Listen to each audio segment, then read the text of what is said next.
The weight of steel and stone. They say a wolf who cannot shift has no soul worth saving. Alpha Darien believed that with every breath he took, right up until the night his mate pressed her ear to his son's chest and wept. Not from pity, but from recognition. Because she had heard that heartbeat before. In the ancient lore, her dying mother had whispered under a blood moon. Stories about a boy who would not shift like a wolf because he was never meant to. He was meant to shake the earth itself. But by the time anyone understood what the boy truly was, the Alpha had already signed the exile order. The pack had already turned their backs. And the one person who knew the truth was a woman with no rank, no voice, and no right to challenge the most powerful alpha in the Northern Territories. She challenged him anyway. This is not a story about a wolf finding his power. This is a story about what happens when a father's pride costs him everything. A romantic werewolf tale. And the woman who burns his whole world down, trying to save a child that isn't even hers. Chapter 1. The Soft Giving of Rot.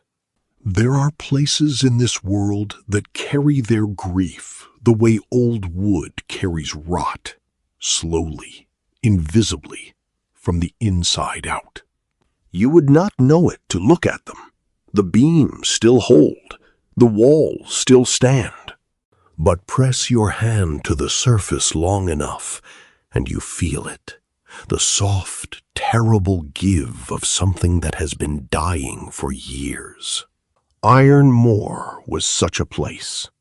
Nestled against the northern highlands, where the tree line thinned and the wind came down from the mountains like something with a grudge, the Iron Moor pack had stood for 6 generations.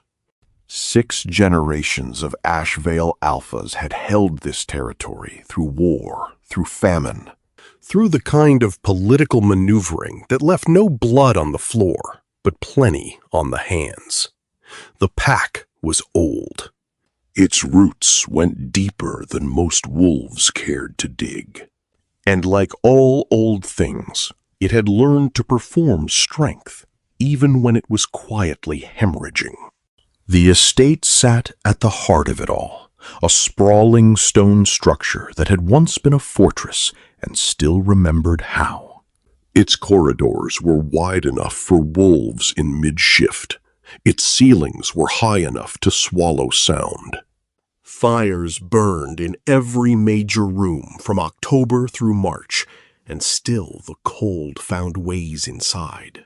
Settling into corners and beneath door frames like an uninvited guest that had simply stopped pretending to leave. Alpha Darien moved through these halls the way a man moves through spaces he no longer truly inhabits. He was built for the role, broad-shouldered, dark-eyed, with the kind of face that had long ago settled into severity as its resting state. His wolves respected him the way you respect a cliff face, without warmth, without question, and with the constant low awareness that the drop was always there. He had earned every inch of that respect across 15 years of leadership, 2 territorial wars, and 1 alliance forged so cleverly that 3 neighboring packs still didn't fully understand how they'd lost ground in it. By every measurable standard, Alpha Darien was at the height of his power, and he was crumbling. Not visibly, not in any way his beta could document or his elders could address in council. It was the kind of crumbling that happens behind the eyes in the 2 seconds before his expression assembled itself each morning. In the way he sometimes stopped in the corridor outside the decaying east wing and stood very still, as though listening for something that no longer answered. His mate had been dead for 6 years. Lyra had died on the night of the winter solstice, in a room that still smelled faintly of the herbs the healers had burned trying to save her. And she had left behind a boy no one quite knew what to do with. His name was Cale. He was 6 years old, small for his age, with his mother's dark hair and his father's unsettling stillness. He did not cry often. He did not demand things. He sat in window seats and watched the grounds with an attention that felt somehow too large for his small frame, as though he were cataloging the world for a purpose not yet revealed. The pack children did not seek him out. The pack adults did not seek him out either, though for reasons they would not say plainly and did not need to. Cale had not shifted. In Ironmore, wolf pups began their first transitions around age 4. Clumsy, painful, incomplete, but present. The animal stirring beneath the skin, announcing itself. By 5, most pups had shifted a handful of times. By 6, it was simply part of who they were. Cale had none of that. No stirring, no transition. Not a single moment where his eyes flared gold or his temperature spiked the way a shifting wolf's did. He was, by every biological marker the pack healers had checked and quietly rechecked, a boy with no wolf spirit inside him. The pack had an old word for it. They did not say it to Alpha Darian's face. They said it in kitchens and at the edges of training fields, and in the particular silence that fell whenever Cale walked through a room. It was a word that meant hollow, a word that meant incomplete. It was, in ways that required no elaboration, a humiliation. And Darian wore it the way proud men always wear their open wounds, pressed close, hidden deep, and absolutely festering. Sable arrived at the estate 3 years ago. She came without ceremony and with very little conversation. Hired through a domestic agency that supplied human staff to pack estates, a practice that was common enough to be unremarkable, since wolves of rank rarely stooped to cooking or laundry. She was given a small room, a list of duties, and the same orientation speech every new human staff member received. Follow orders. Address the Alpha by title. Do not touch anything in the East Wing, and do not engage pack politics at any level for any reason. She had followed all of it carefully, consistently. She was, by all appearances, exactly what she seemed, a human woman in her late 20s, economical in movement, with the kind of quietness that read as unremarkable until you realized, too late, that she had been in the room for an hour and you had simply stopped registering her. Not because she was forgettable, but because she had decided to be invisible, and she was very good at the decision she made. She had been assigned to Cale's care from the beginning. Someone had to be. The boy's rotation of pack-assigned caretakers had cycled through 5 women in his first 3 years. Not because he was difficult, but because tending to a child the pack had quietly decided to mourn made people uneasy. It required a particular kind of person to sit with that and not flinch. Sable did not flinch. She braided his hair in the mornings when he let her. She left his meals at the precise temperature he preferred without being told twice. When he sat in silence for an hour, she sat in silence too, and neither of them found it uncomfortable. But sometimes, not always, not in any way that could be called a pattern, she would look at him with an expression that did not belong on a caretaker's face. Not pity, not unease, something older than both of those things. She watched him the way you watch a fire you do not have a name for yet, with the careful, the breathless attention of someone who knows in the marrow of them that they are standing very close to something that is going to change everything. She never said so. She was still waiting for the right moment. She did not know yet how fast it was coming for her. Chapter 2. The Right of First Fangs. The right of first fangs was never meant to be a cruel thing. That was important to understand. In its oldest form, it was a celebration, a pack gathering that honored the pups who had made their first transitions in the year just past. There was food and fire, and the particular kind of collective joy that wolf packs generated when they moved as one body towards something worth celebrating. The shifted pups were brought forward one by one, their names called into the cold highland air, and the pack answered each name with a sound that was half cheer and half howl. Something that existed in the space between human and animal, and belonged entirely to neither. It was sacred. It was old. On every other occasion, Sable had witnessed it from her careful position at the edges of things. It had been genuinely beautiful. This year, the beauty had a blade in it. The ceremony was held in the estate's great courtyard. Torches mounted along the stone walls, and the highland sky pressing down overhead, colorless, low, the kind of sky that felt like a held breath. The pack had assembled in the tiered arrangement their hierarchy demanded, elders nearest the dais, warriors flanking, and families arranged behind by rank. At the far edge of the gathering, in a cluster that carried itself with the particular self-satisfaction of guests who know their presence is politically significant, stood the Grey Warden delegation.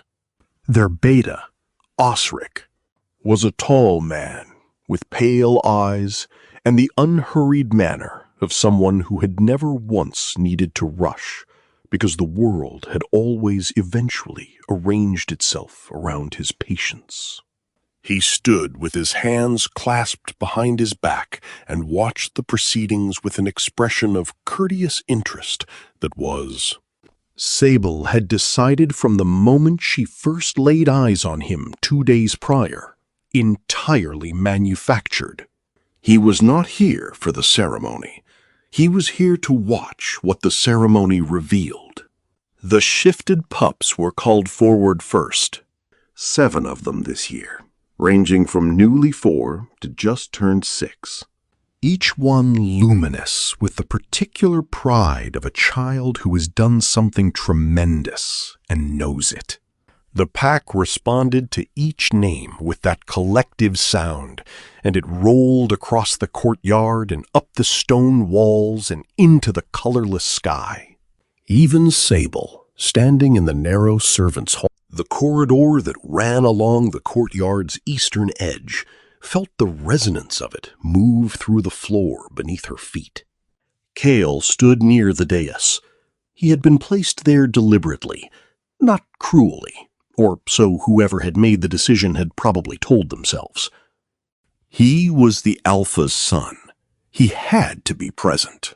He stood in his good clothes, the dark wool jacket that had been let out twice in the past year as he grew. And he watched the other children with an expression that gave nothing away. His hands were at his sides. His shoulders were straight. The iron wolf pendant, the ash veil sigil, small and dark against his collar, caught the torchlight once, briefly, and went still. He did not fidget. He was 6 years old, and he had already learned how to make himself unreadable. And Sable did not know whether to be proud of him or devastated for him. She settled, privately, on both. When the last pup's name was called and the cheer had faded, Alpha Darien stepped forward. He was dressed for formality, the full ceremonial weight of his rank on his shoulders, the ash veil crest at his chest. He looked, Sable thought, like a man who had rehearsed what he was about to do enough times that he had finally drained it of feeling. That was the only way she could account for how steady his voice was. He did not raise it. He did not need to. The courtyard had gone completely silent. He spoke of duty first, of what the pack required of its bloodline, of the weight of the Ashvale name and what it meant to carry it, not as privilege, but as obligation. He spoke with the measured cadence of a man delivering a verdict he believed was just. Even as it cost him something he would never be able to price accurately. Then he looked down at Cale, and Cale looked back at him, steady, unblinking, 6 years old. Darien reached down and unclasped the iron pendant from his son's collar. The sound it made, the small metallic whisper of a chain lifting away from fabric, was somehow the loudest thing in the courtyard. "Until you shift," Darien said quietly, "you will be raised as a ward of this estate. The Ashvale line requires what you cannot yet give. When that changes—" He paused. One breath. "When that changes, so will this." He stepped back. The pack did not protest.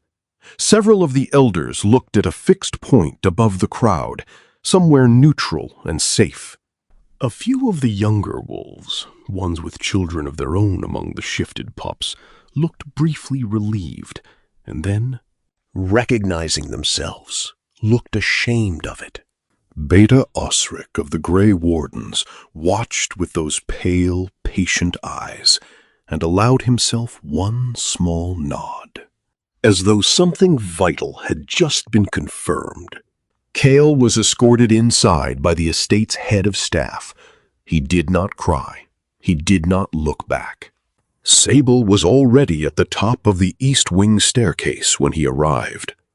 She had left her position in the corridor the moment Darien reached for the pendant, moving quietly through the servants' passage.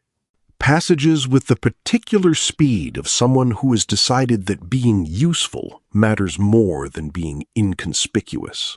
She had his room prepared, the lamp turned low, his preferred blanket folded back. She stood and she waited, and when the door opened and he walked in, dry-eyed, composed, carrying himself with a dignity that made her chest ache, she said nothing. She simply moved to help him out of his jacket. He let her. He sat on the edge of the bed, and she worked through the familiar routine of settling him for the night. Neither of them spoke, because some things do not improve with language, and both of them somehow already knew that. When she reached to adjust his blanket, her hand came to rest on his chest, a gesture she had made 100 times, automatic as breathing. She stopped. The rhythm beneath her palm was wrong. Not wrong, that was the wrong word. It was layered.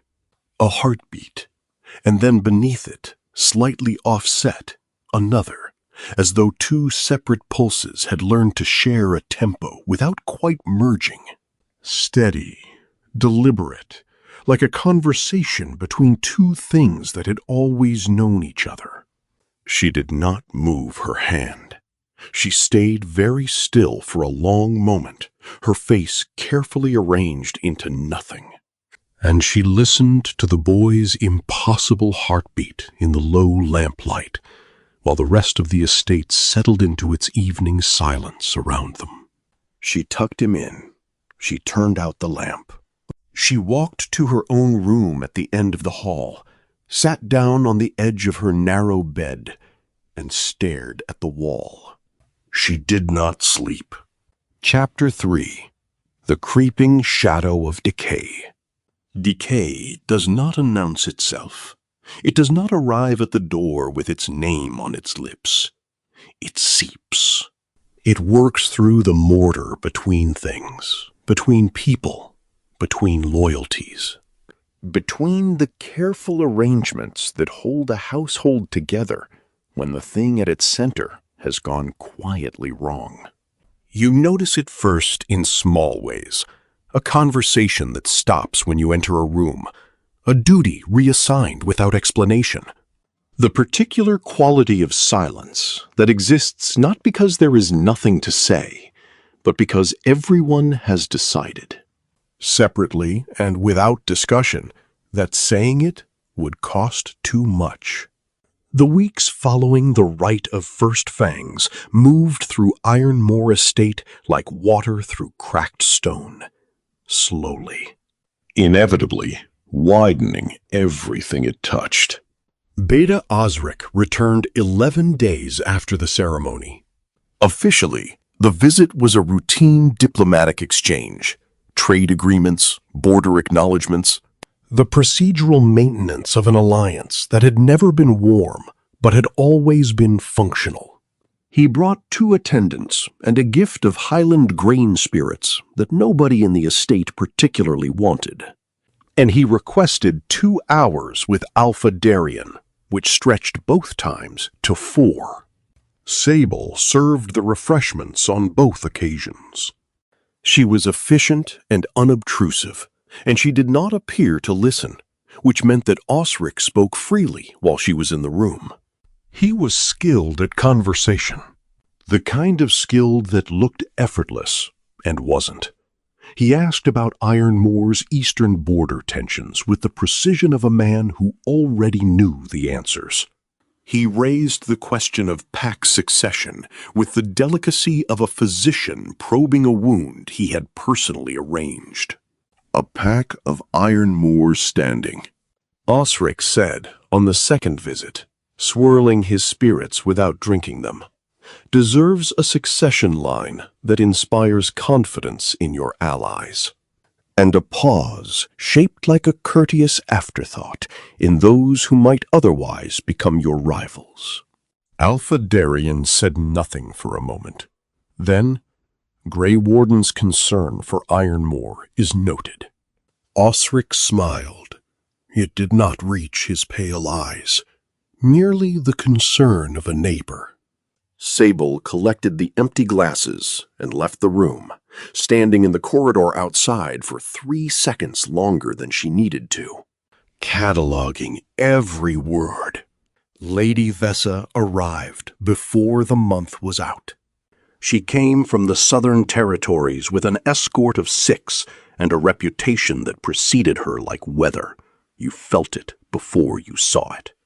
She was Alpha-born, which meant she had grown up understanding power as a language, and she spoke it fluently. She was composed, striking, and possessed of the particular warmth of a fire that gives light without giving heat. Her interest in Darien was architectural. Sable could see it from across a room, the way Vessa assessed the estate, the way she catalogued the pack dynamics with quick, intelligent eyes, the way she factored everything and everyone into an internal structure of use and leverage. It was not malicious. That would have been easier. It was simply the way she had been built, or perhaps the way she had been made, and there was a cold efficiency to it that settled over the estate like the Highland fog. Darien did not appear comfortable in her presence, but he also did not appear to be ending it. Kale began disappearing to the edges, not dramatically, not in any way that generated immediate concern. He simply stopped occupying the center of rooms and took to the margins instead. Window seats, corridor corners, the rear bench at pack meals where the light was poorest. The other children had begun the work that children do when adults give them permission without giving them instructions. They filled in the shape of what they'd been shown, A boy without a wolf spirit was not worth including. That was the shape. They filled it enthusiastically and thoughtlessly. The way children often enact cruelties they have not yet developed the vocabulary to recognize as cruelties. Sable intervened twice. The first time was quiet, a word in the right ear, a redirection so smooth that the children involved weren't certain anything had happened. The second time required slightly less subtlety. She found 3 boys from warrior rank families blocking Kale's path to the training yard with the particular kind of positioning that pretends to be accidental and isn't. She did not raise her voice. She did not need to. She simply stopped, looking at each of them in turn with an expression that communicated, without words, that she had cataloged their faces, their names, and their parents' positions within the pack hierarchy, and would not be forgetting any of it. They moved. Kale said nothing afterward, but he walked beside her back to the estate, and his shoulder was almost touching her arm. She counted that as something. The reprimand came the following morning, delivered by the estate's head of staff with the pained expression of a man performing a duty he had not designed. She had overstepped. Her role was the maintenance of the ward's physical care, not intervention in pack social dynamics. A formal note had been placed in her record. She thanked him for informing her. She returned to her duties. She did not change what she intended to do the next time. The archive room sat at the end of the estate's lower corridor, cool, narrow, smelling of tallow candles and old leather. And the particular dust that accumulates on records no one has touched in a very long time. Sable accessed it 3 times across 2 weeks. Each visit was disguised within a broader task: inventory of household records, cross-referencing supply accounts, or maintenance of the domestic log. She was looking for something specific. She did not have its name yet. She had only its shape, a gap in the knowledge she was slowly assembling. A missing piece she could sense the outline of without being able to see the thing itself. She did not find it, but she found where it had been. 3 sections of the historical bloodline records, documents that should have run continuously through 6 generations of Ashvale lineage, had gaps in their sequence, not disordered, not damaged, removed. The binding holes remained where the pages had been stitched, and the numbering on the surrounding documents skipped in increments that were too consistent to be accidental. Someone had taken those records deliberately, and recently enough that the binding holes had not yet gathered the same weight of dust as the pages around them. She sat with that knowledge for a long moment in the cool, quiet room. Then she returned the remaining documents to their shelf and noted in the domestic log that the archive was in satisfactory condition. He was always back in his bed before dawn. That was the part that made it so easy to miss. The sleepwalking left no evidence except the fine highland soil on Kale's feet each morning. Soil that matched the ground near the old stone well at the far edge of the estate grounds, and the change in the wildflowers growing in that narrow strip of earth beside it. Blooms out of season, colors that did not match the species. A cluster of white winter flowers appearing overnight in the first week of autumn. A ring of deep violet around the wellstone's base that had not been there the previous evening and offered no botanical explanation by morning. Kale never remembered leaving his bed. He answered her questions with the honest bewilderment of a child genuinely reporting the contents of his own mind. He had dreamed, he thought, of music, underground, close. She noted the soil. She noted the flowers. She took to checking each morning which direction the change had moved. She told no one. Chapter 4. The Arrival of the Bone Caller. She arrived the way old things often do, without warning and without apology, as though the world had simply always contained her, and you were only now noticing. The Bone Caller came on foot, which was unusual. Most traveling elders of rank arrived by horse or by pack escort, the trappings of their position preceding them like a formal announcement. This one carried a walking staff, worn smooth by decades of use.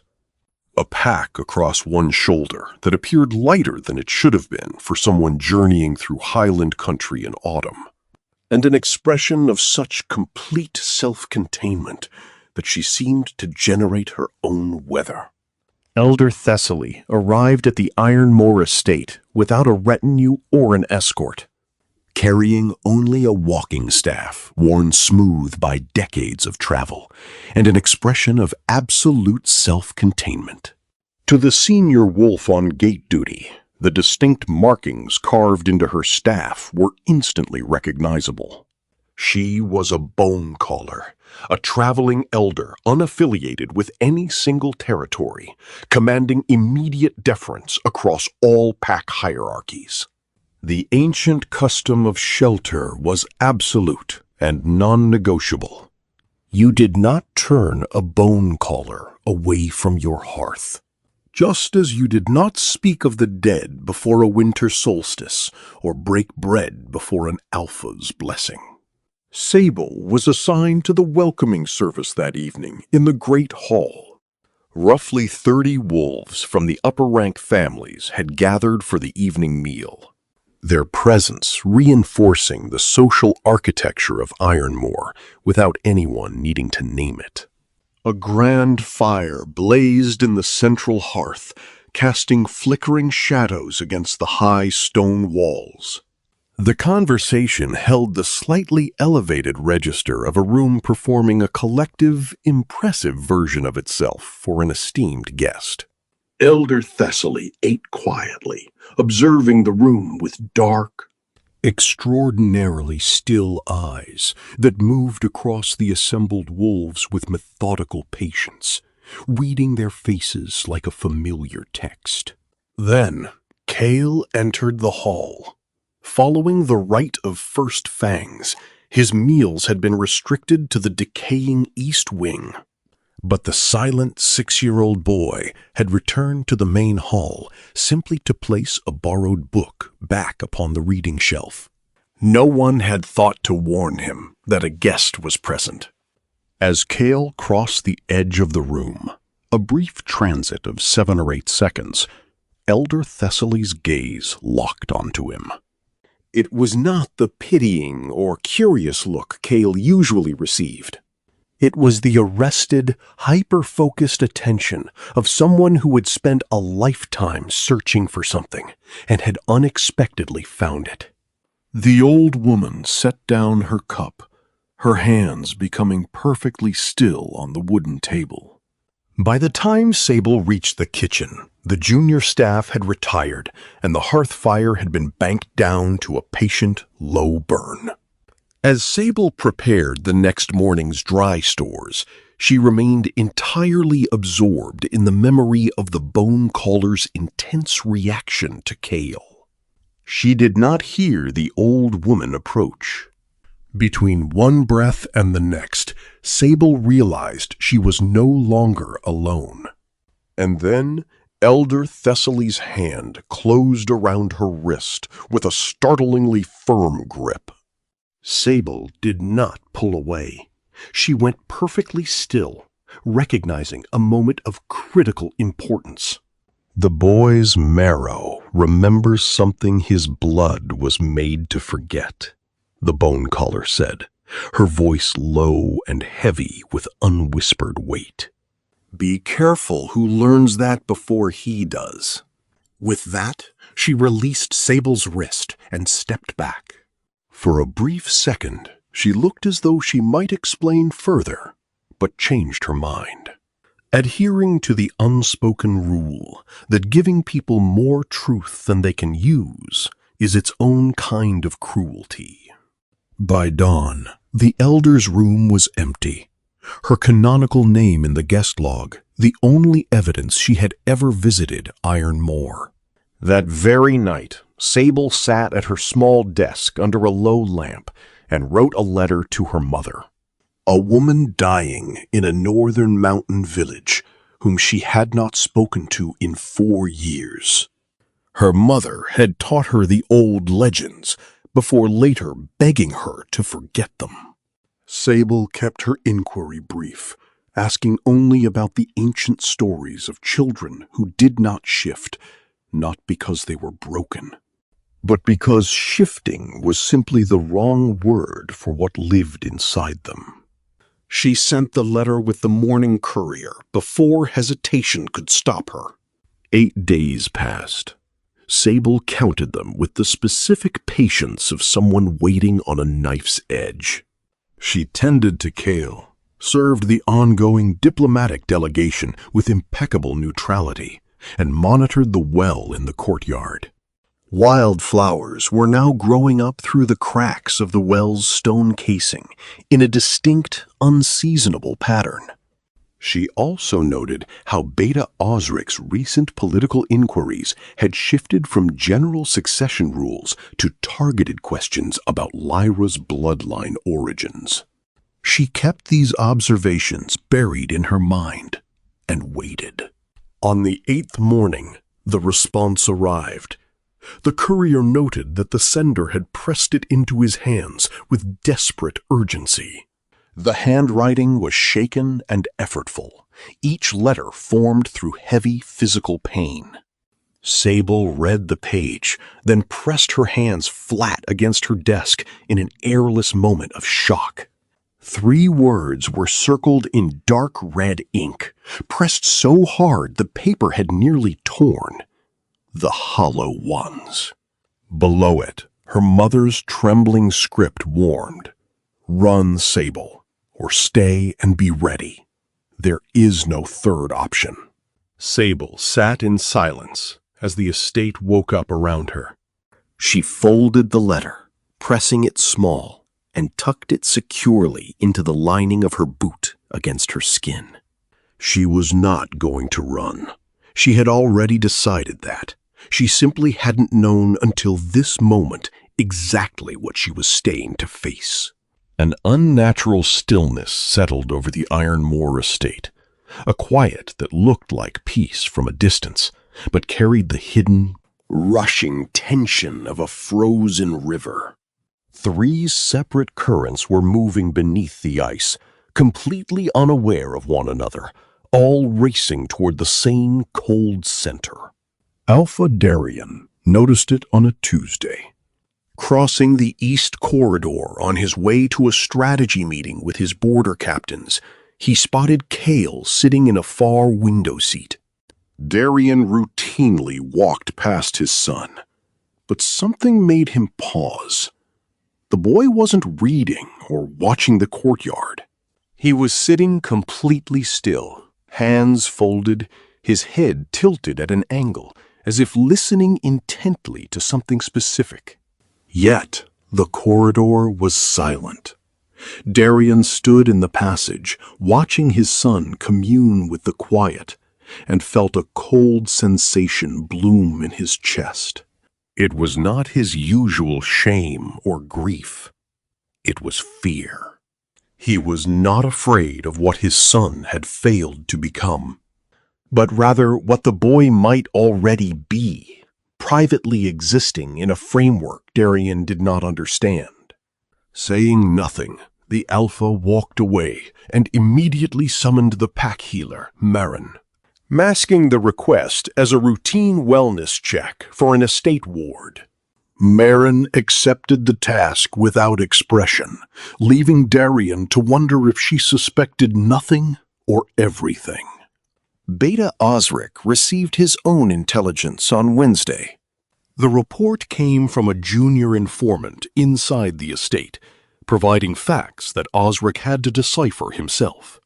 First, the Alpha's son possessed an abnormal heart rhythm. The informant had overheard Marin and her assistant using the word layered to describe Kale's cardiac rhythm, followed by a perplexed silence. Second, the human maid assigned to the child had made 3 separate, prolonged visits to the estate archive under the guise of domestic chores. Osric sat with these facts for a long time.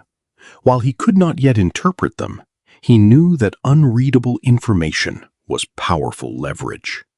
Before the week ended, Osric sent 3 private messages, one to the High Council's administrative office, one to a scholar of ancient bloodlines who owed him a favor, and one to his informant, ordering them to watch the human maid explicitly. Whatever she was looking for, he wanted to know the moment she found it. Sable felt the invisible pressure shift on Thursday. She noticed a junior staff member's movements intersecting with hers too perfectly to be a coincidence, and the conversation in the servants' hall subtly reorganized itself whenever she entered. She knew she was being watched. To avoid confirming their suspicions, she stopped visiting the archive entirely and redirected her focus to the 6-year-old boy himself. She found Kale by the well in the middle of the afternoon. He was sitting on the stone ledge, looking straight down into the water. The pale wildflowers had climbed further up the stone, blooming 2 months past their natural season. Sable sat beside him, waiting quietly until he felt comfortable speaking. After a long silence, she asked him what he heard when he came to the well. "Someone singing," Kale said softly. "Underground." Sable kept her voice perfectly even. "Is it the same every time?"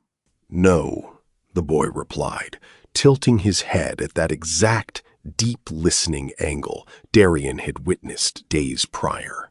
"It's been getting louder." "Does it scare you?" she asked.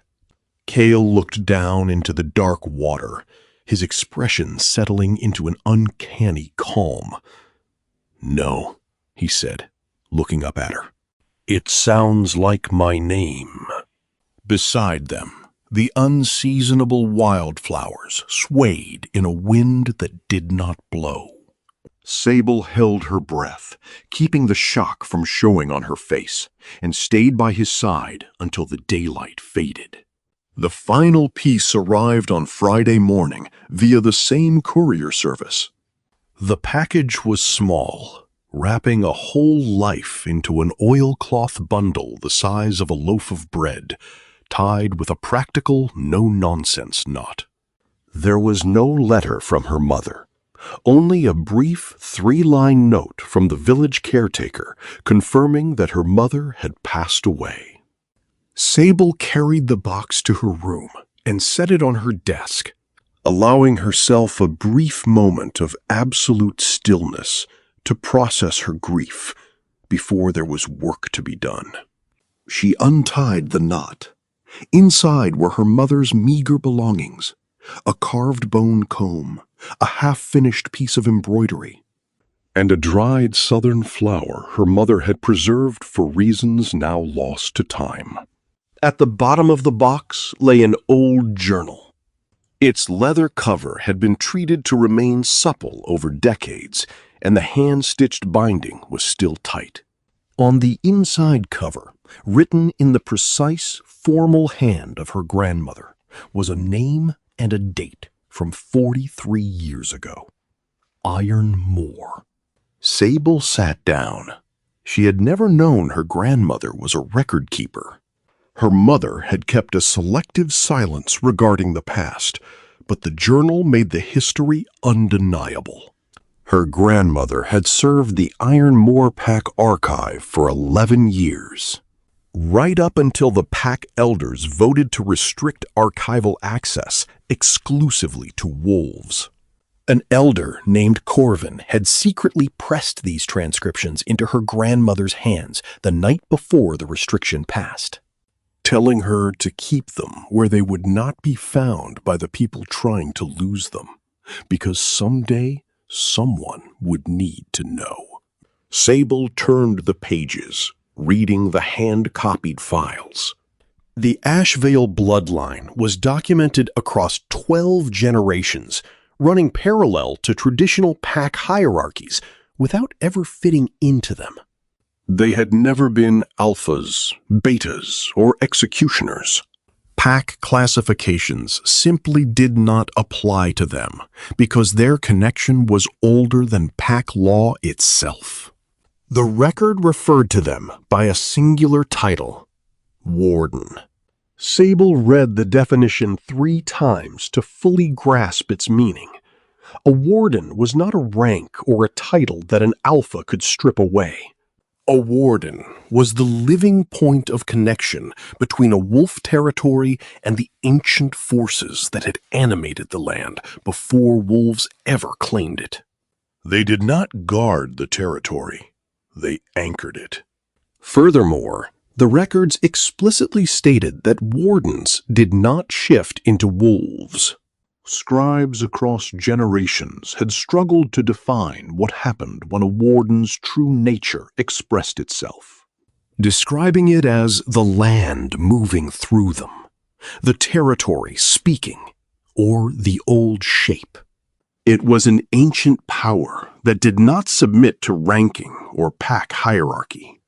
Because they existed entirely outside the architecture of alpha control, they were considered the most dangerous entities imaginable to the established order. The Ashvale Warden line had been feared extinct for 2 generations.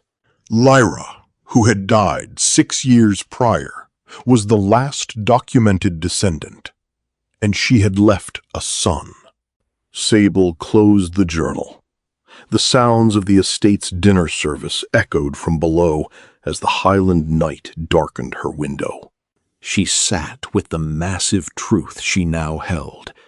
Cale was not a broken, unshifting wolf. He was something completely beyond the hierarchy, born into a society that classified everything by its own rigid standards. The silence where his wolf spirit should have been was not an empty void. It was an ancient patience. She remembered the public ceremony in the courtyard, Alpha Darien stripping the iron wolf pendant from the boy's neck, convinced of a failure that wasn't real, while the 6-year-old child stood dry-eyed and terrifyingly composed. She thought of the blooming well and Cale's quiet words, "It sounds like my name." The child already knew in his bones, guided by the layered heartbeat beneath his chest and the pull that drew him to the stone well. The very land was calling to him, even while his father and the pack elders were busy declaring him defective. Sable looked down at her grandmother's journal, pressing her palm flat against the leather cover. She made a quiet, private commitment, deciding that protecting what was right mattered far more than staying safe. She was not going to run. With her eyes wide open to the danger, she began to plan for what would come next. The chief pack physician had spent nearly 2 decades navigating the mysteries of werewolf anatomy, tracking the delicate boundary where flesh met the beast. She had guided she-wolves through brutal midwinter labors and salvaged warriors teetering on the edge of the feral abyss when grief threatened to tear their humanity apart. Her long career was built on absolute certainty, which meant she never brought an anomaly to her ruler until her data was flawless. For 4 agonizing days, she sat on her medical reports before requesting a private audience with Darien on a crisp morning. The mere fact that she had hesitated signaled the gravity of her findings to the severe alpha of Ironmore. Stepping into the grand study, she offered no diplomatic cushion, presenting her findings with meticulous, clinical precision. The boy's skeletal architecture showed a bone density unmatched by any child under 12.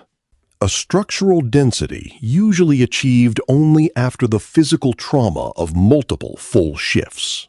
His internal thermoregulation defied logic. His core temperature remained remarkably low, while his hands and feet pulsed with a fierce heat that suggested a circulatory layout unknown to standard wolf biology. Most staggering were his neurological reflexes. His nervous system seemed to operate beyond the confines of his skin, listening intently to the surrounding earth. When Darien, anchoring himself against the crushing weight of his grief, quietly asked if his son was suffering, the physician shook her head. She explained that the boy was not in pain, but seemed to be existing in a profound state of biological anticipation, waiting for a signal the world had yet to give. Darien commanded her to summon an external specialist to verify the anomaly, and she departed with the visible relief of a soul unburdened. The subsequent formal pack dinner was timed with calculated malice by Osric. The Grey Warden Beta had orchestrated the gathering to maximize political damage, ensuring the Ironmore elders and his own delegation were seated as witnesses in the candlelit splendor of the Great Hall. Sable moved like a ghost along the western edge of the long tables, her eyes locked on Osric. She recognized the chilling patience in his posture, the calculated ease with which he dined, knowing he was merely waiting for the perfect moment to strike. The blow fell during the third course.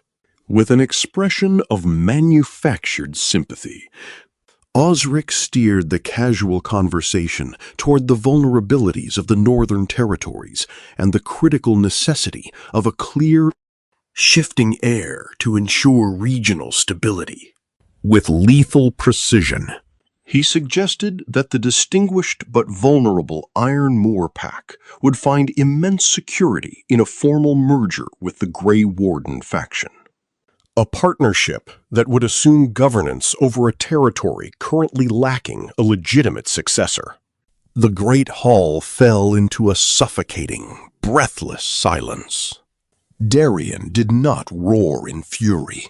Instead, his face froze into a terrifying stillness, his massive hands resting flat on the mahogany table.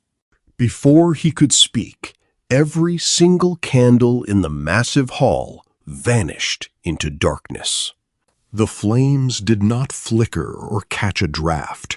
They simply ceased to exist, plunging the room into the raw, amber glow of the hearth fire. In that heavy shadow, a small chair scraped against the stone. Cale stood up from the distant children's table. The 6-year-old boy looked entirely unbothered, his gaze locked onto the pale-eyed diplomat. The temperature in the room plummeted instantly, carrying a heavy, ancient presence that pressed against every chest. In a voice that was unnervingly level, Cale declared that the land belonged to no alpha, but to itself, and that it already possessed a warden. He then calmly sat back down and resumed eating. The initial shock fractured into absolute chaos as wolves shouted and chairs overturned.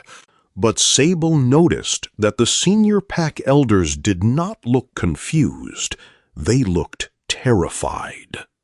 Ostrich sat frozen, his calculating mind rapidly restructuring his strategy around this impossible revelation.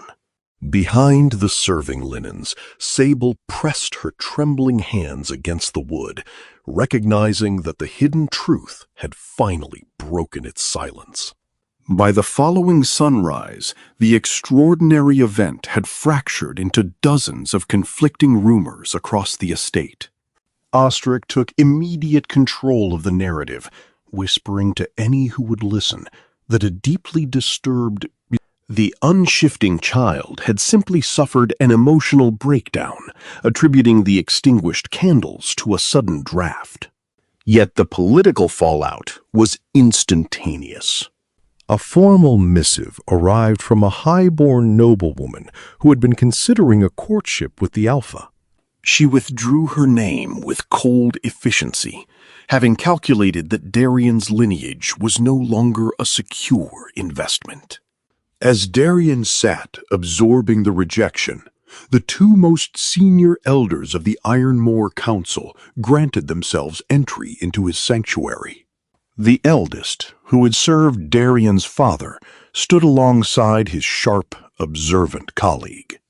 Without offering hollow apologies, they confessed a truth they had actively concealed since the day Lyra was brought to the pack. They revealed that Lyra belonged to the ancient Warden bloodline, a mythic lineage whose authority over the earth predated and completely superseded Alpha Law. The Council had hidden this knowledge, fearing that a true warden would inevitably shatter the wolf hierarchy and fracture the pack. They admitted they had miscalculated the risk. Kale was not a defective child. He was an awakening power, and without proper guidance, the raw magic tearing through his young veins would destroy him. When Darian asked if his son was in mortal peril, the elders confirmed that between Osric's ambitions and the boy's unguided power, Kale was walking into a slaughter. Darian intercepted Sable in the desolate eastern corridor as she carried a heavy load of fresh linens. When she stopped, her face instinctively shifted into her practiced mask of domestic servitude. But the Alpha was looking at her with an intensity he had never used in her 3 years of silent service. He recognized the fierce, protective aura she held whenever she stood near Kale's quarters. He saw that this rankless, wolfless human maid possessed the answers he had spent years ignoring. He commanded her to follow him, and inside the quiet safety of his study, the typical hierarchy dissolved. Darian sat down first, stripped of his alpha pride, and simply asked her to tell him everything she knew about his son. Piece by piece, the truth emerged between them. Sable recounted the unnatural rhythm of the boy's dual heartbeat, the ancient texts she had uncovered, and her grandmother's hidden journals detailing the Warden legacy. She confirmed that her grandmother had known exactly what Lyra was and had chosen to serve her regardless. A profound, grieving realization washed over Darian's face as he acknowledged that his silent son possessed the exact, unshakable stillness of his late mate.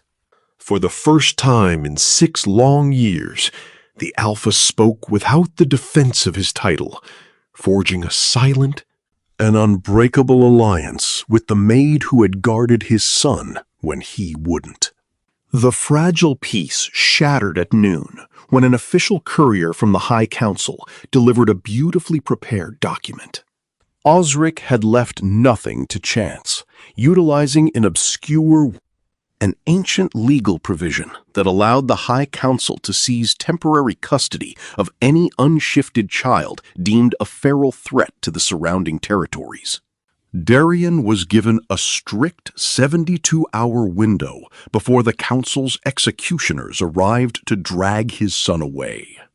Staring at the parchment, Darian gripped the edges of his desk, the last remnants of his rigid pride burning away into an absolute resolve. He found Kale sitting cross-legged on a dusty window seat in the forgotten reading room, a massive leather book resting open on his small lap. The child looked up, entirely unsurprised by his father's sudden presence. Darian did not stand over him like a monarch demanding compliance. Instead, he sat on the far end of the velvet cushion, closing the distance between them.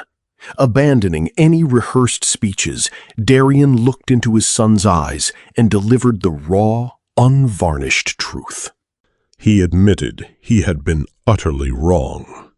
He confessed that on the day of the exile, his own consuming shame and the pressure of the watching pack had drowned out his sanity, causing him to weaponize the pack laws to mask his own failures.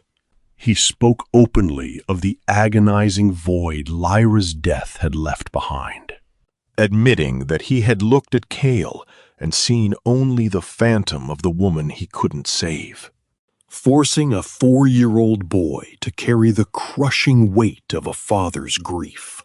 Kale listened with absolute, motionless grace. When the confession ended, leaving the Alpha stripped bare in the silence, the boy softly asked if Darian had truly loved his mother. Darian responded instantly, swearing he loved her more than his title, his pack, and his own life. Kale nodded gently, a profound peace settling over his small frame, and whispered that love for a place was what anchored the land, revealing that he was simply the final piece of love Lyra had left behind. In that quiet room, the severe Alpha of Ironmore finally broke, his internal walls shattering completely as he wept into his hands. The rigid, unyielding armor around Alpha Darian's soul did not merely crack, it completely surrendered. It was a vast, silent, and deeply intimate undoing, felt profoundly within his physical frame, long before his grieving mind could fully comprehend the shift. The heavy tension in his broad shoulders evaporated. His ragged breathing steadied into something soft. Raising one trembling hand, the severe Alpha of Ironmore pressed it over his weary eyes for a fleeting second, blocking out the harsh torchlight of the chamber. Then, with an agonizingly careful slowness, he extended his other hand, placing his palm upon the small shoulder of his son. It was not a gesture of absolute authority, but a silent, humbled plea for forgiveness. Without a moment of hesitation, Kale leaned his small, unshifting frame into his father's touch. That was the entirety of the gesture.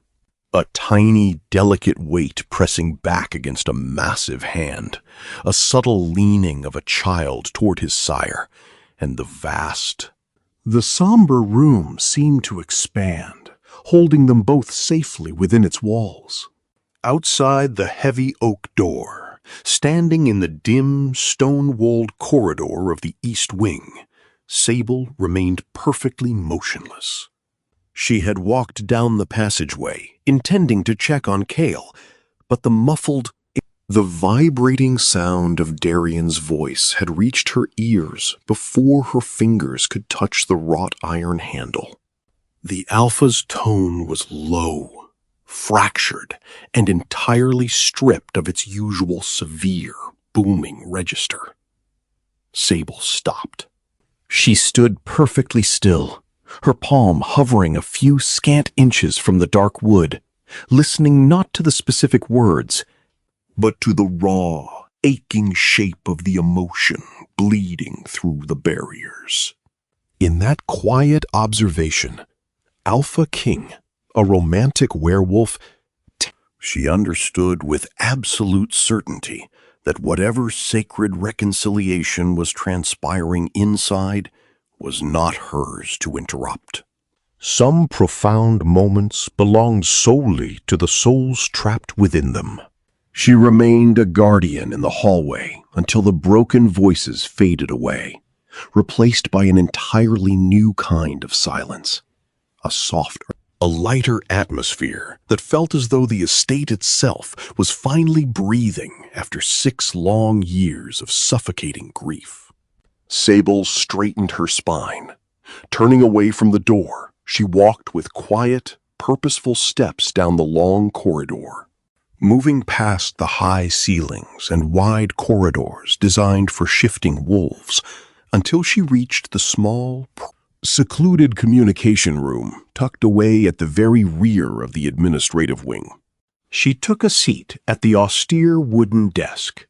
With deliberate movements, she pulled 3 clean sheets of parchment from a drawer and dipped her quill into the dark inkwell. The first message was addressed directly to Elder Thessaly, the renowned bone caller of the Highlands. Sable had meticulously memorized the elder's name and routing details from the estate's formal guest log the very morning after the rite of first fangs. The letter was brief and unyielding. "The crisis you once cautioned me about has arrived at Ironmoor. I require your formal witness. I am asking you to come at once." The second missive was meant for Marin, whose medical surgery was located just 2 corridors away within the fortress. This note contained even fewer words, for Marin already possessed the anatomical truths of the situation. What Sable required from her now was not a clinical report, but a definitive choice. She wrote, "Are you prepared to stand publicly behind the physical anomalies you discovered when the hour demands it? Not on parchment, but in the presence of the assembly?" The third and final letter was addressed to an ancient name recorded in the back of her grandmother's private journal, the very last entry, inscribed in a faded, hurried ink, as though it had been appended in secret desperation. This was a forgotten scholar of ancient pack law, a figure whom the old warden Corvin had trusted implicitly during his own lifetime. Her grandmother's notes described him simply as the last living soul who truly comprehended the primordial legal mechanisms of the first wolves. For months, Sable had been terrified to reach out to this mysterious figure, a romantic werewolf tale, knowing that invoking his name would make her secret rebellion real in a way that could never be undone. But fear no longer had a hold on her. She had discarded the last remnants of her terror during her defiant walk down the grand staircase days before. She finished all 3 letters, melting dark wax to seal them shut.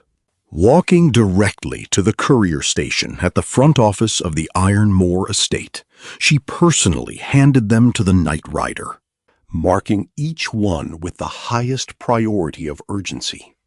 Then she turned back toward the decaying east wing. 72 hours was a desperately narrow window of time to dismantle an ancient hierarchy.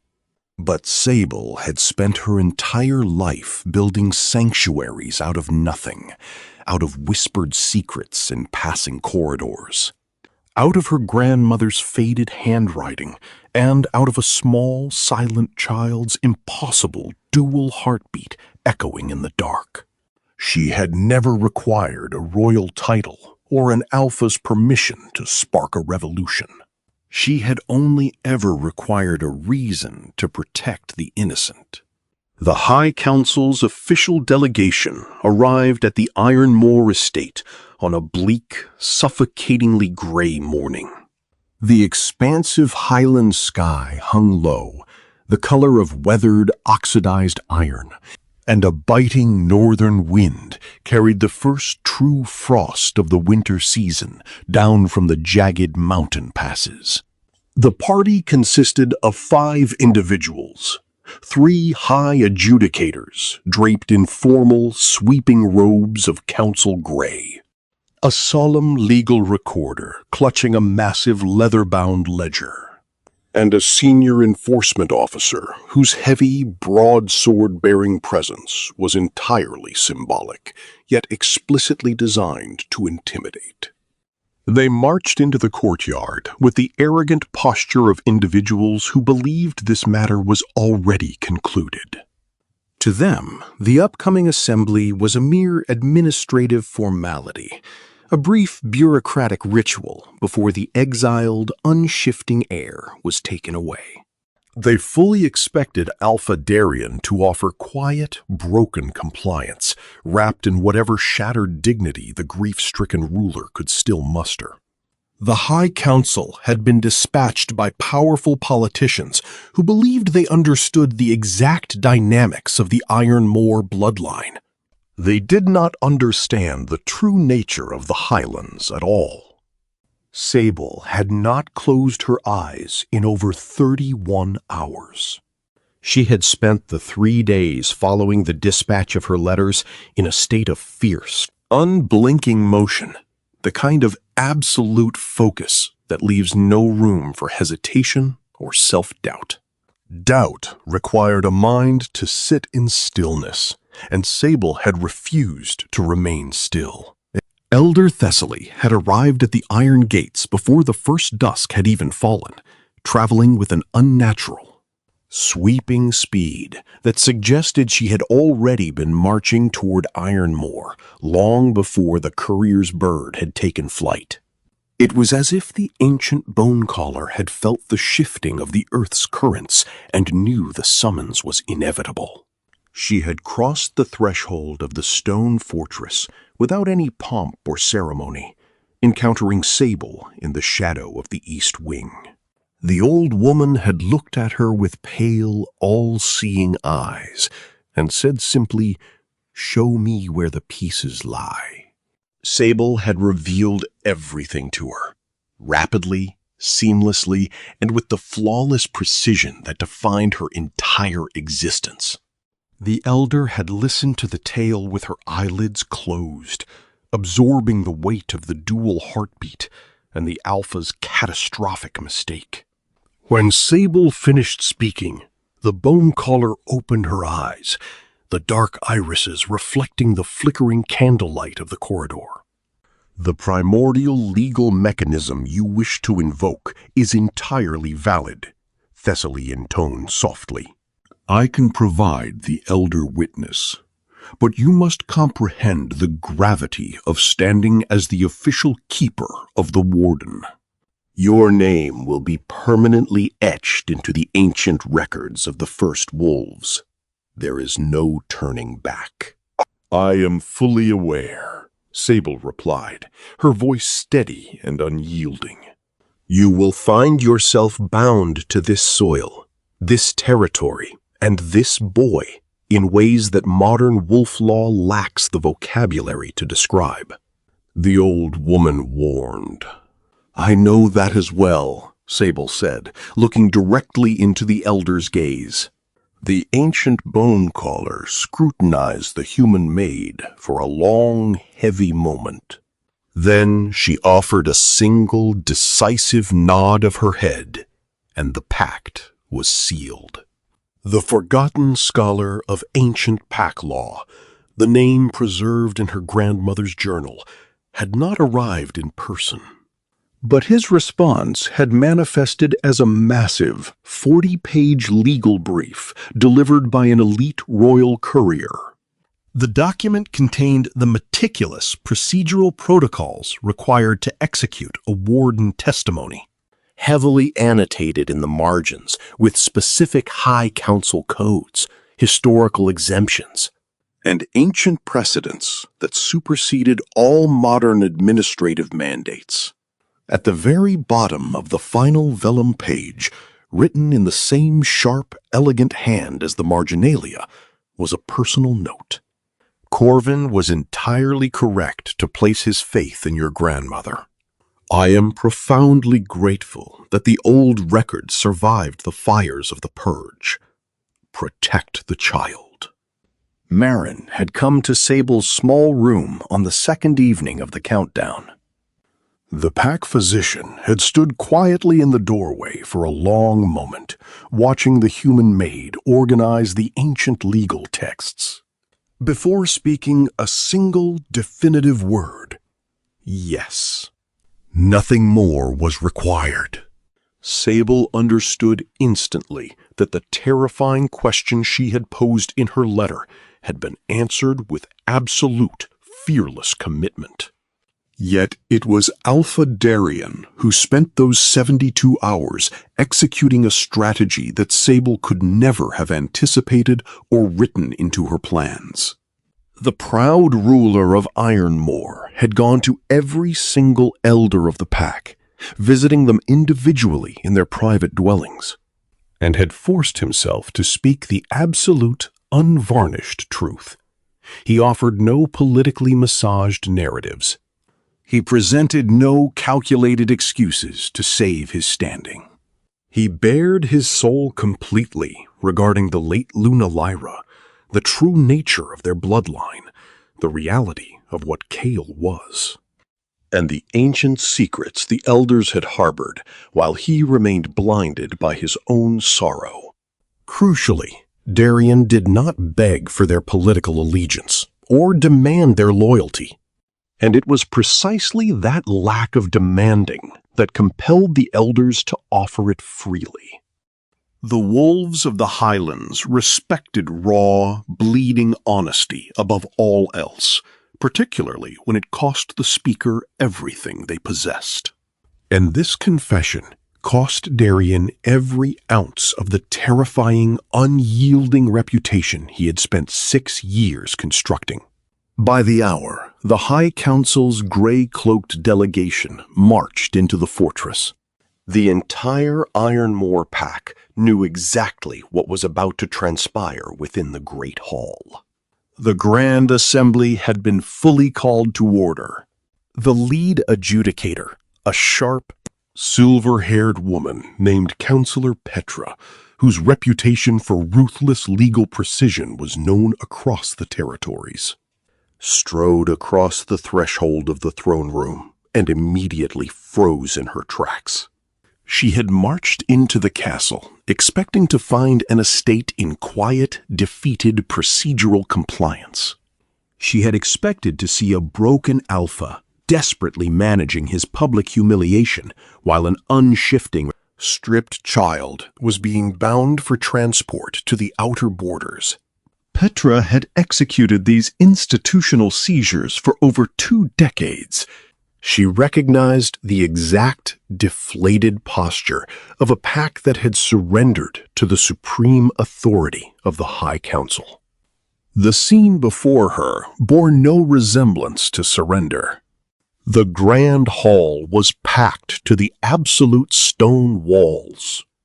Every single rank and caste of the Ironmore pack stood assembled in the grand, tiered arrangement of their ancestral hierarchy. They were not standing there because their alpha had commanded their presence under threat of punishment. They stood in the hall because they had consciously chosen to bear witness to this moment. At the absolute center of the grand hall, in a wide circular space that had been cleared by pushing back the massive feast tables, stood 3 distinct figures. An ancient bone caller holding a gnarled wooden staff that had been worn smooth by decades of ritual. A broad-shouldered, towering alpha, clad in the full, heavy ceremonial furs and silver insignias of his royal rank. And a human maid wearing nothing but her plain, unadorned servant's attire, standing with her hands resting quietly at her sides. Her spine as rigid and unbending as an iron pillar. Positioned between them, directly facing the grand entrance, stood Kale. The 6-year-old boy was dressed in his small, dark Goodwill jacket. His tiny hands hung loosely at his sides. He watched the grand entrance of the High Council's delegation with the terrifying composure of an ancient being who was standing precisely where he belonged, fully aware of his own place in the cosmos. Counselor Petra stared at the specific legal configuration of the room, and a cold, sudden clarity washed over her. As a woman who had spent 20 years parsing the deepest complexities of the law, she recognized the ancient ritual instantly. Her voice cut through the stillness. "This is a formal warden testimony." Elder Thessaly stepped forward, her staff striking the stone floor with a dull thud. "It is exactly that." A warden testimony has not been formally convened or recognized by the High Council in over 112 years. Petra countered, her eyes narrowing as she tried to find a loophole. The primordial mechanism remains completely valid under the founding charters of the realm, the bone caller stated calmly. The historical precedents are fully documented in the texts before you. I presume your legal recorder has already located the relevant statutes within his ledger. The council's recorder was already frantically turning the pages of his massive book, his wide eyes and pale complexion confirming that the ancient law was indeed active, binding, and absolute. The ritual testimony itself did not take long to execute. It was a ceremony from a forgotten age, the language sparse, formal, and starkly powerful. Built long before the modern High Council had constructed its elaborate layers of bureaucratic scaffolding. Elder Thessaly delivered the elder witness portion of the testimony in the ancient, throat-resonant Highland dialect. Her weathered voice filled the vast space, carrying the undeniable, shattering authority of a woman who had spent her entire existence doing precisely what her title demanded, reading the absolute truth of the physical world through direct spiritual contact with the remnants of the past. She knelt, placing one wrinkled palm flat against the ancient stone floor of the hall, and spoke aloud what her senses discovered beneath the surface. And what she discovered down in the deep earth was something ancient, vast, and primordial. An elemental power that had been waiting beneath Iron Moor with the infinite patience of a force that did not experience time the way mortals did. When she stepped back, Alpha Darien moved forward to deliver the blood relative portion of the testimony. He possessed no written scroll or rehearsed remarks. He had nothing but the raw, bleeding truth, which he had spent 72 of the most excruciating hours of his life learning to voice without flinching or hiding behind his title. He stood before his entire pack and declared that his son was his son. Not his chosen heir, not his public disappointment, not the tragic, living remainder of his unhealed grief, but simply his son. Fully, completely, and without a single performance-based condition. He admitted openly to the assembly that he had been profoundly, catastrophically wrong about the meaning of that bond for 6 long years. He declared that he was officially finished being wrong about it. His deep voice fractured into a broken whisper once during the proclamation, but he refused to stop speaking until the vow was complete. Then the center of the hall cleared for Sable. The keeper's portion of the ancient testimony was the oldest section of the entire ritual, predating even the roles of blood and elder witnesses. In the ancient understanding of the first pacts, the wardens of the earth had always required a keeper, someone who was completely unbound by the rigid, instinctual constraints of the wolf hierarchy, to see them with perfect clarity. Not a wolf who could be swayed by alpha dominance. Not a shifter who could politically profit from the immense elemental bond. Someone who had chosen, freely, repeatedly, and in the absolute absence of any societal obligation or threat, to stand directly between a powerful warden and a world that lacked the capacity to understand what it was looking at. Sable did not speak in the ancient Highland dialect, for she had never been taught the old tongue. She spoke in plain, modern, unadorned English, and the vast hall fell into a silence so profound that the softest whisper of her voice traveled effortlessly to the stone walls and echoed back to the center.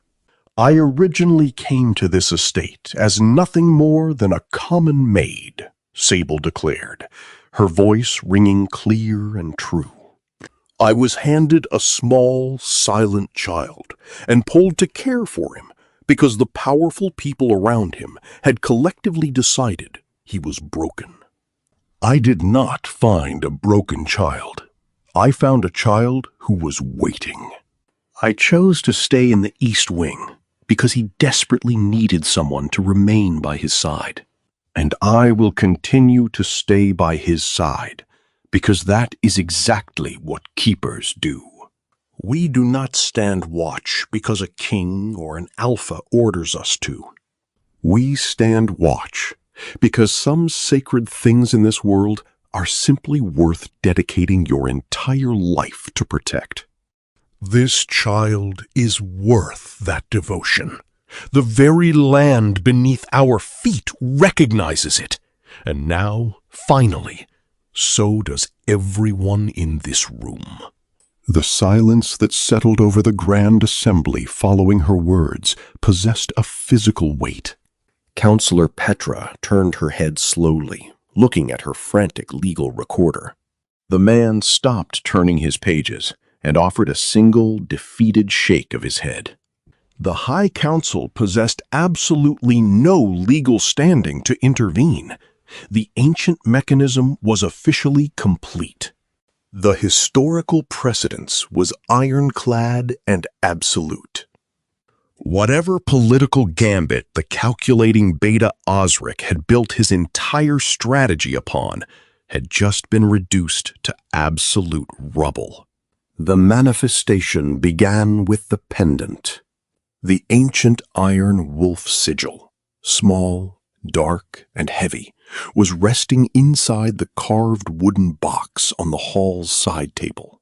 The exact spot where Darian had placed it after the rite of first fangs, unable to bring himself to lock it away or look at it again.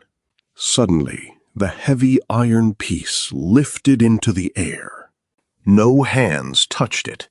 No sorcery was visibly cast near it.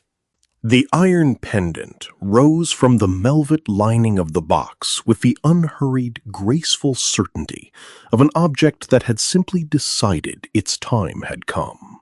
It crossed the wide, open air of the grand hall in a slow, perfectly steady arc, moving through the beams of sunlight before coming to a gentle rest directly within Kale's open palm.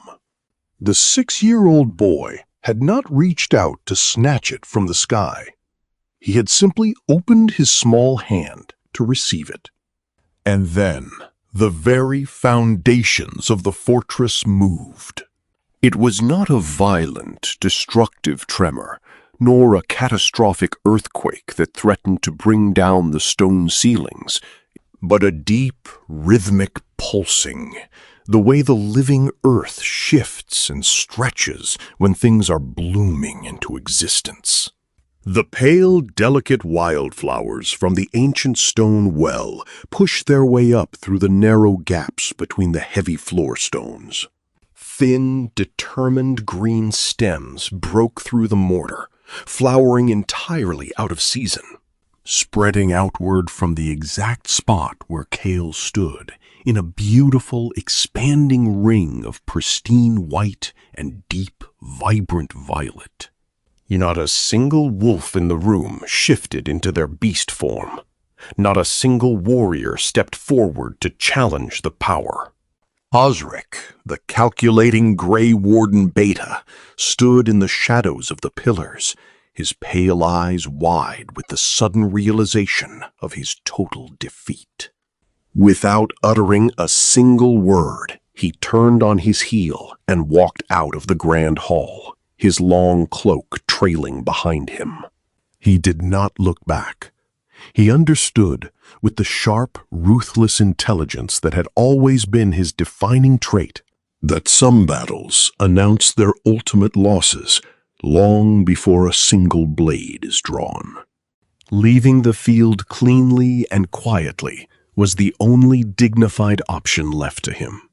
The High Council delegation filed out of the stone fortress right behind him, moving not in humiliating defeat exactly, but in the specific, humbled quiet of sophisticated individuals who had just encountered something far older and more powerful than their administrative authority, and possessed the professional wisdom to recognize it. In the hours that followed, the great hall emptied with agonizing slowness. The pack members moved toward the exits, like people who were deeply reluctant to leave the space where a miracle had occurred, wanting to carry the residual warmth of the magic a little longer before the ordinary, mundane world reasserted its hold over their lives. Alpha Darien dropped to his knees, crouching down until he was at eye level with his small son. He did not deliver a grand political speech restoring the boy as his official heir. That specific word suddenly felt far too small, like trying to describe the infinite expanse of the Highland sky by measuring the dimensions of a single castle window. Instead, the Alpha spoke simply, rawly, and without a shred of ceremony. "You are my son, Kale. That is all you ever need to be." That is everything. Kale gazed into his father's eyes for a silent moment. Then, stepping forward, the boy leaned his small body inward and pressed his forehead briefly, firmly against his father's brow. It was the ancestral gesture that wolf pups had utilized with their parents since the dawn of the first packs. A physical manifestation of love and acceptance, so ancient it existed long before the creation of spoken language. Darien closed his eyes tight, his massive frame holding perfectly still, as though the fragile moment were a precious treasure that could be preserved forever if he only remained quiet enough within it. The formal offer of an official position came from Darien directly a short while later, delivered in the presence of the remaining pack elders so that it would be permanently inscribed into the legal archives of Ironmore. Advisor to the Warden. It carried immense rank, absolute legal standing, an independent authority, a legendary role that had not existed within the territories for over a century, and perhaps had never existed in quite this specific legal form. But then, absolutely nothing about the past 6 months had fit neatly into the existing structures of the world. Sable stood before the gathering, listening to the proclamation, and felt, for the absolute first time in 3 long years of isolation, the strange, the unfamiliar sensation of being truly seen by the very room she was standing in. She did not immediately offer her verbal assent to the Alpha when he finished speaking.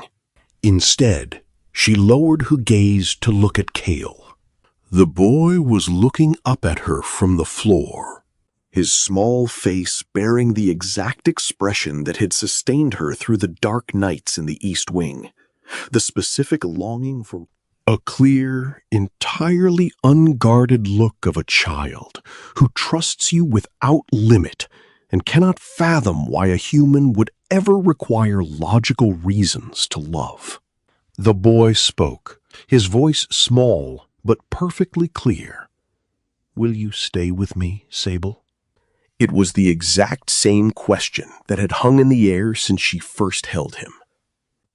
The singular question she had already answered 1,000 times over in the quiet hours of the night, without either of them ever speaking the words aloud. "Yes," Sable whispered, a soft smile finally breaking through her composed features. She did not accept the position because she craved the royal rank. She did not say yes because she desired the legal standing, the historical record, or any of the grand architectural laws that had just been hastily constructed around her. She accepted because he had asked her to stay. Because some choices in this mortal life cease to be complicated when you are completely honest with yourself about what your heart has already, long since, chosen to protect. Outside the ancient stone fortress, the pale wildflowers were still relentlessly growing. The old stone well at the very edge of the estate grounds was now entirely ringed in a vibrant blanket of white and violet petals, blooming defiantly against the freezing highland morning with the majestic indifference of an elemental power that requires nobody's permission to be exactly what it is. The land itself had always known the truth. It had simply been waiting with infinite patience for the rest of humanity to finally catch up.